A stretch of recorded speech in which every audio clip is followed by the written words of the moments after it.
Yeah, I grew up in a very, like, angry time. You know, like, you were afraid of your dad's dad. I've talked about this shit before, but I'm still working through it, so just bear with me. You just were fucking...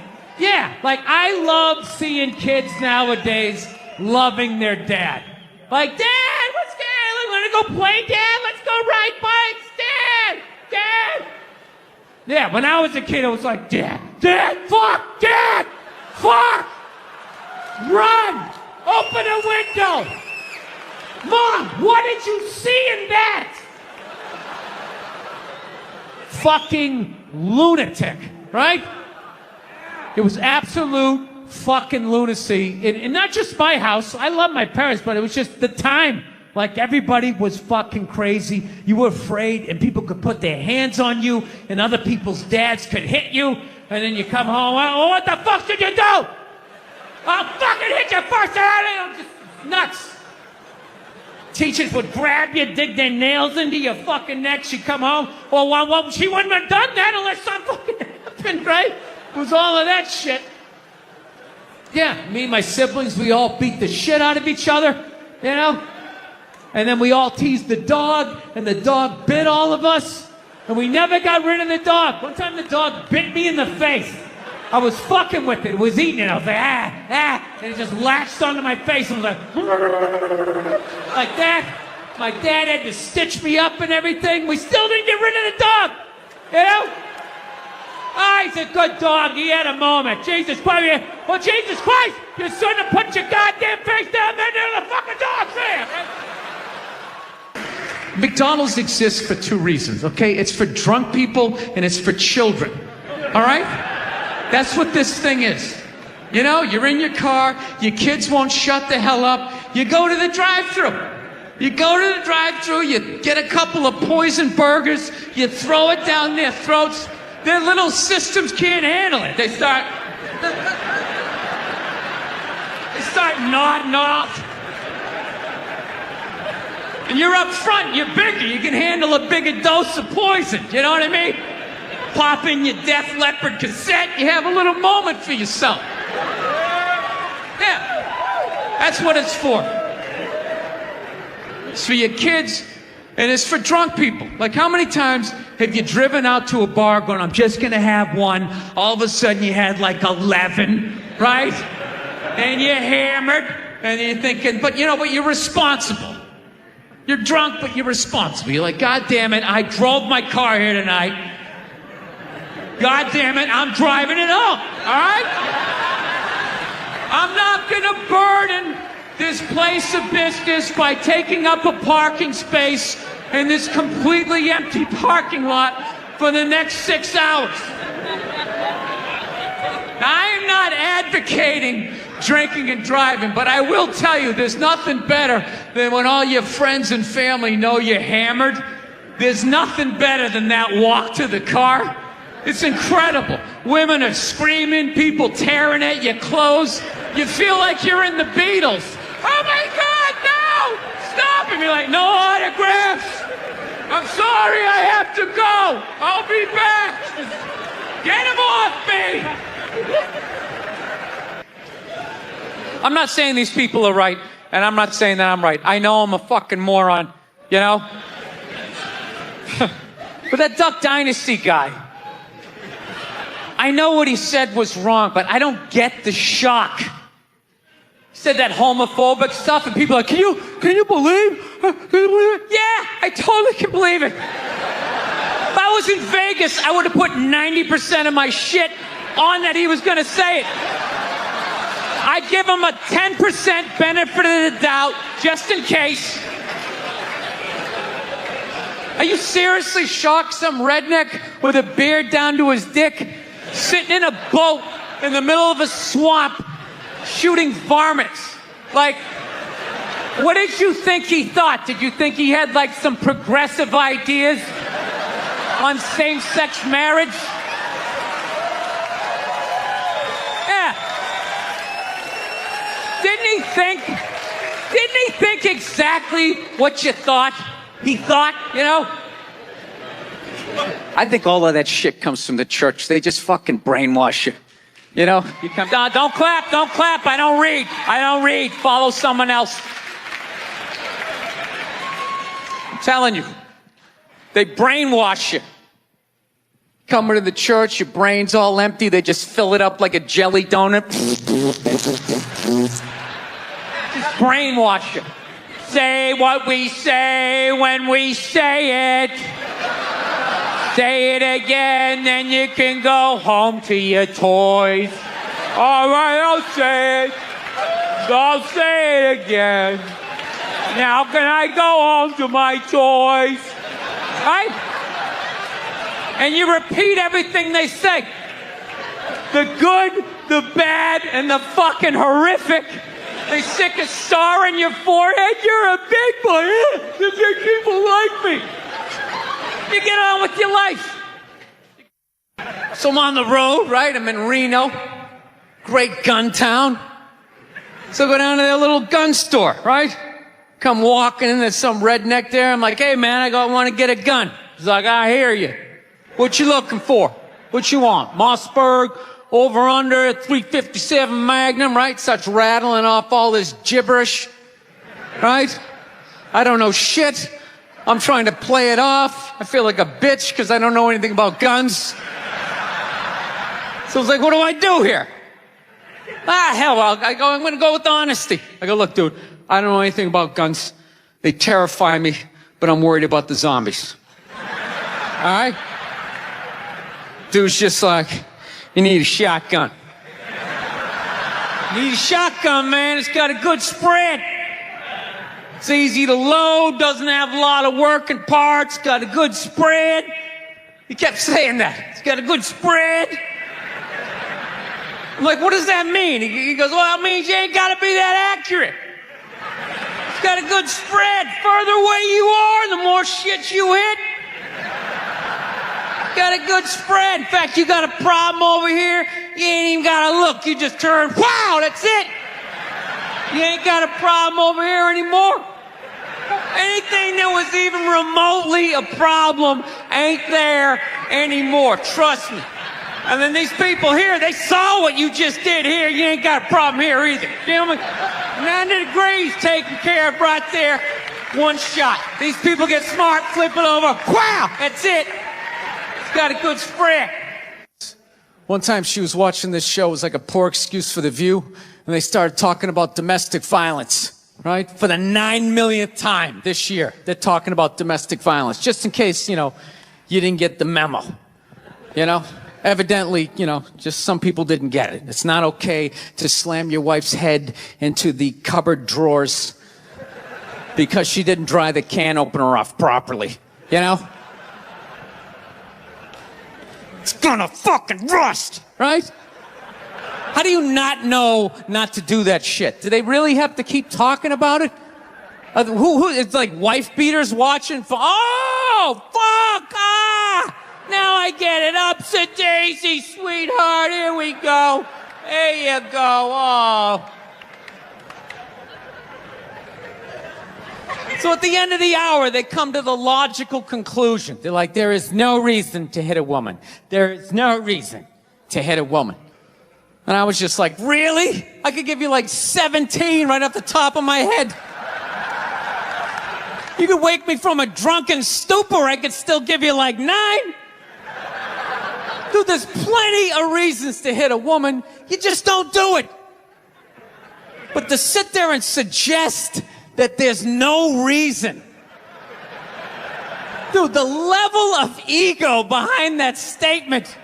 What are you, levitating above the rest of us? You're never annoying? Women, how many times have you thought about slapping your fucking guy in the head this week? There you go. Every day.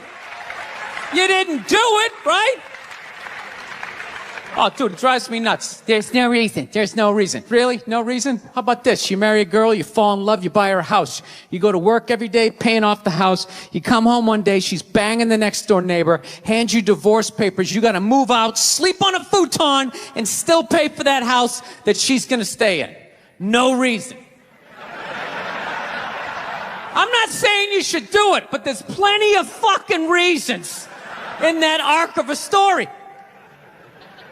No, that's the thing. Really is. That's the thing. I hate that saying there's no reason. Obviously, I'm not saying to hit a woman, you know? But saying there's no reason, I think that's crazy. When you say there's no reason, that kills any sort of examination as to how two people ended up at that place. If you say there's no reason, you cut out the build-up, you're just left with the act. How are you going to solve it if you don't figure it out?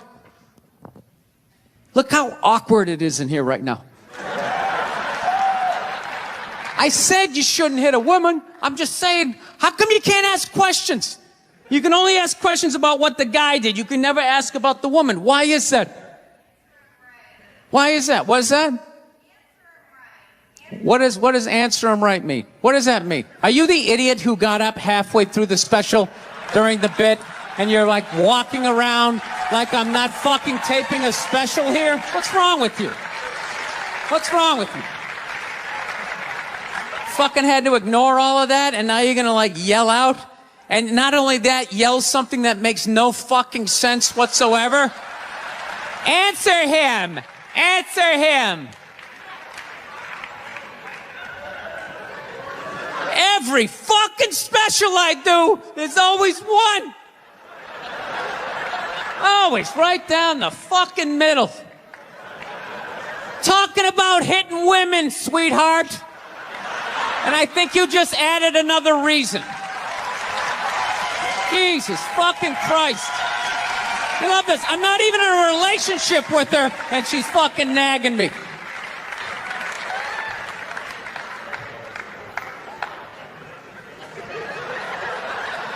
Fucking unbelievable.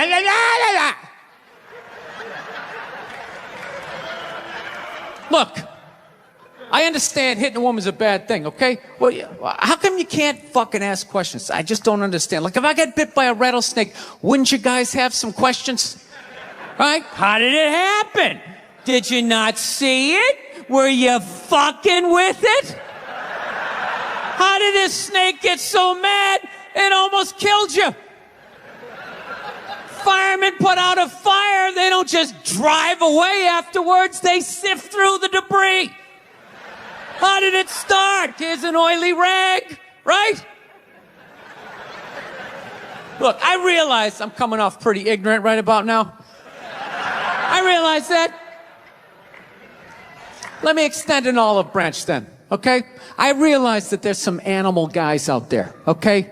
Horrible guys, you know, have a rough day at the factory, come home, tuna casserole, and just start swinging, all right? I'm not trying to say that those people don't exist. I realize they exist. They should be buried underneath the prison, okay? So if I can admit that, ladies, can you at least admit that every ass kicking doesn't just fall out of the fucking sky? Really? Even hockey has 2 minutes for instigating, right? They understand that some back and forth happened before that shit, you know?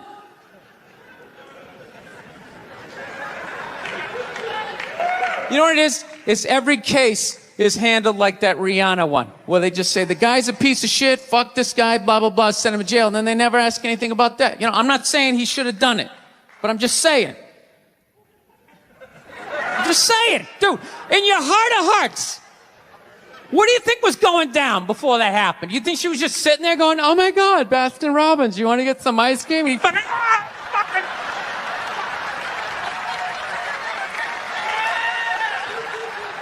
you know? Or do you think maybe they were having some epic end of the relationship fight and some crazy shit was being said? Maybe she was screaming in his ear some crazy female shit like, go fuck all your friends, I don't give a fuck. Maybe that's why I sell more albums than you, motherfucker. Right? To be fair, she could have just been sitting there going, I need a tissue. Do you keep those in the glove box? Oh my God, I'll bring my out. I'll bring my out.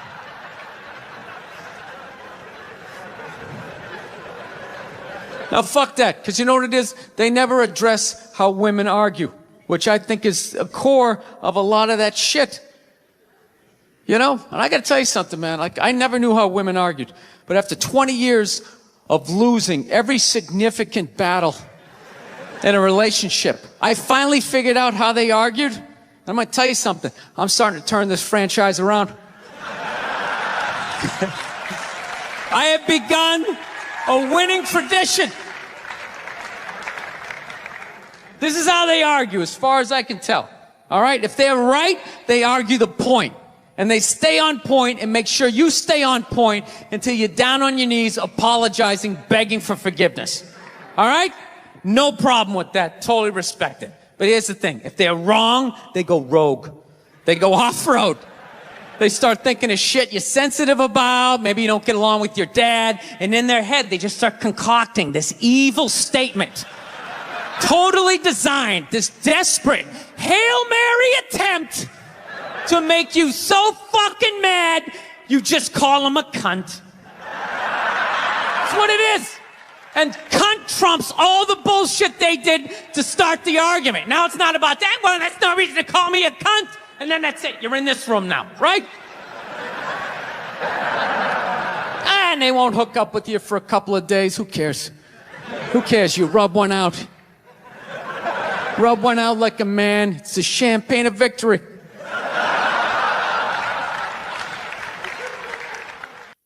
All those feminists are full of shit, because I'm going to tell you right now, someday, there's going to be the first woman president. All right? Which means you don't even know what her fucking platform is, and you automatically cheered. It's got the same genitalia. Fucking, I'm telling you, they're not smart people. Feminists, they're not as smart as they're coming off. I'm telling you. Someday, there's gonna be... By the way, this is gonna be my last show ever, by the time this fucking thing comes out. Someday, there's gonna be the first female president, which means there's gonna be the first male first lady. Right? And you wait, you fucking wait. The first time that dude opens his mouth about some political shit, you watch all these feminists throwing me, you shut the fuck up! You shut the fuck up! It is her time now. It is her time. She was elected, not you. Go pick out some plates, bitch. You are the first lady.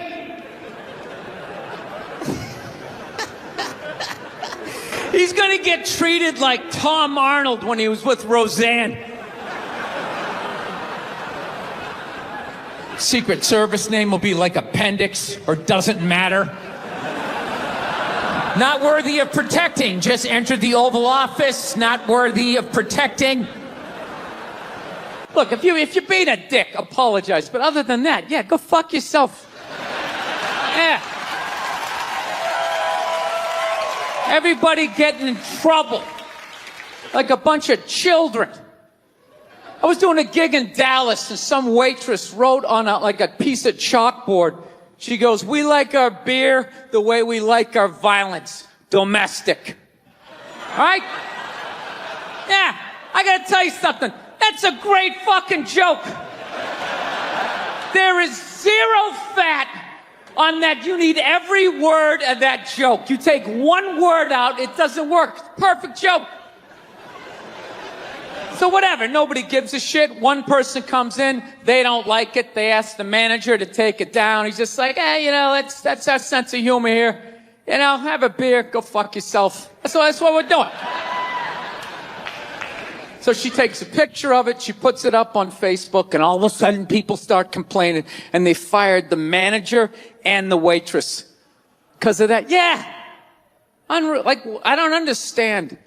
What do they think's gonna happen if somebody reads that joke? You're some guy who would never hit a woman?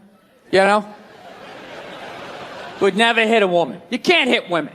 You can't. You honestly cannot. You ever see how they fall? They fall like toddlers.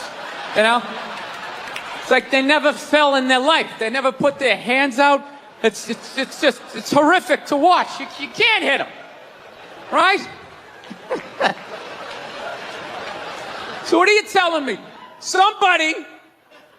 You're telling me someone who never hit a woman is gonna come walking in, read that joke, you know, just be like, wait a minute.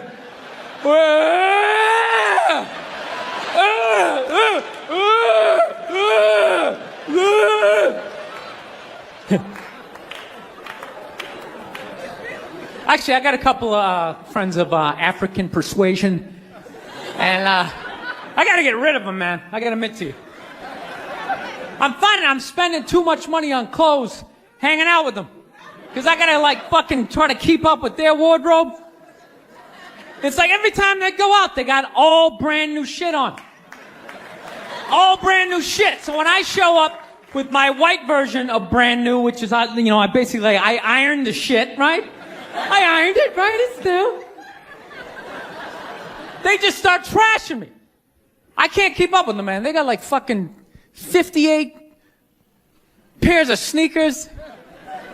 Ever notice that shit? Like every color fucking Timberland? And I don't give a shit what fucked up color their shirt is. They got a pair of shoes to match it and a hat.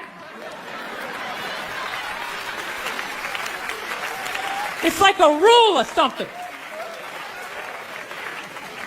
They're the worst. Even when you wear some new shit, there's like some sort of rule that you gotta like space out the amount of time within which like that you wear it. Because God forbid you wear the same shirt within a 10-day period, one of them's gonna notice.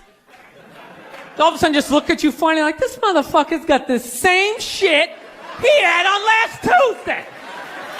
And then the whole car's like, oh shit! Then everybody just starts making fun of your fucking clothes. First they do the math, like what was that, 5 days ago? 5 days? This motherfucker got 5 shirts! He got 5 shirts! And they start breaking it down. Yo, his first shirt be saying Monday, next shirt be saying Tuesday. Yo, on the weekend, he ain't be wearing no shirt.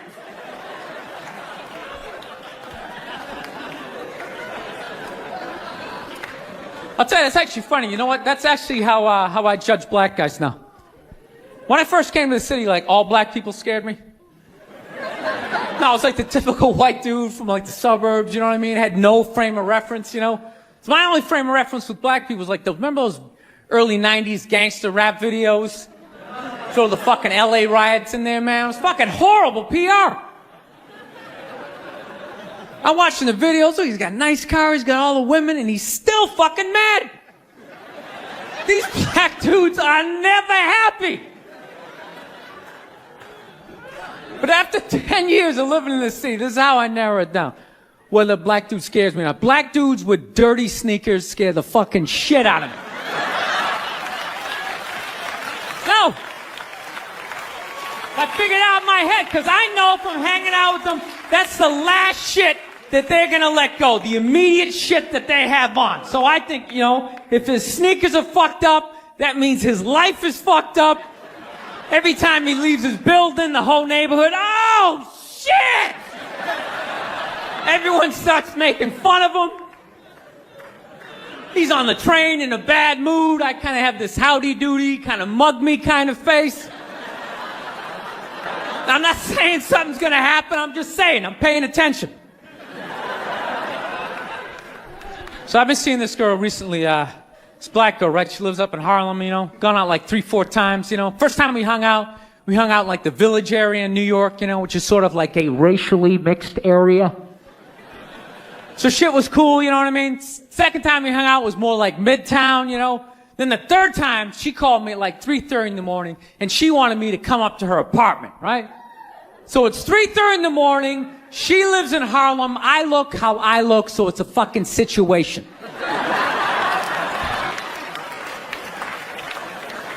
Yeah, because you know the deal, right? Basically, a white dude feels comfortable up to about like 98th, 99th Street, you know what I'm saying? The second the streets start getting into like triple digits, like 100, 101st Street, start getting like a little asthma, like, ah, fuck, it's starting to get a little high up here. You feel that little tightness in your chest? Can you feel that? 106th Street, you're like leaning on shit like, dude, where'd all the cabs go? How come there's no taxis up here? dude, what's a bodega? I don't know what that is. Let's get the fuck out of here. So I'm praying to God she's going to tell me to take the subway, get off at like 105th Street, 103rd, which is like the first stop in Harlem where I can still look over my shoulder and see like all the white people like disappearing over the horizon, But she goes, no, man, you want to get on the Uptown 2-3 train, you want to get off at 125th Street. I'm like, God, fuck, 125th Street. Jesus Christ, that's like right in the middle of everything. I'm going to be surrounded on all four sides. I can't fucking do this.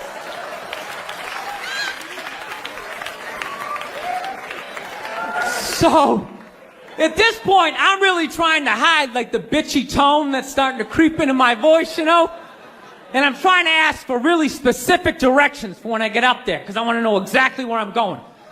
So she starts naming the streets I have to go down, and every other street up there is named after like a black leader, She's like, make a left on Adam Clayton, take a right on Frederick Douglass. I'm like, God, fuck Adam Clayton. Yo, dude, go on the internet, look up Adam Clayton. Did he kill a bunch of white people during the slave revolt? Dude, I ain't going up there till I know what Adam Clayton said. Fuck this shit. So at this point, I'm really having a battle with myself. Because I'm thinking I can't do this, right? I'm like, I can't do this, but my dick's going, no, come on, man, we can do this, all right? Just relax. Pull yourself together and get on the goddamn train, right? So as always, I listen to my dick. Oh yeah, I get on the train. By the time I get up there, it's like 5 or 4 in the morning, right? I'm staying on like Malcolm X and like Danny Glover or some shit, right?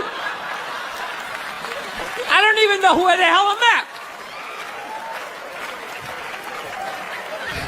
When I see the street I want to go up, I want to go up St. Nick. I can literally see her apartment building, but there's like 5 or 6 black dudes standing right on the corner, right where I want to walk by. So I'm like, fuck!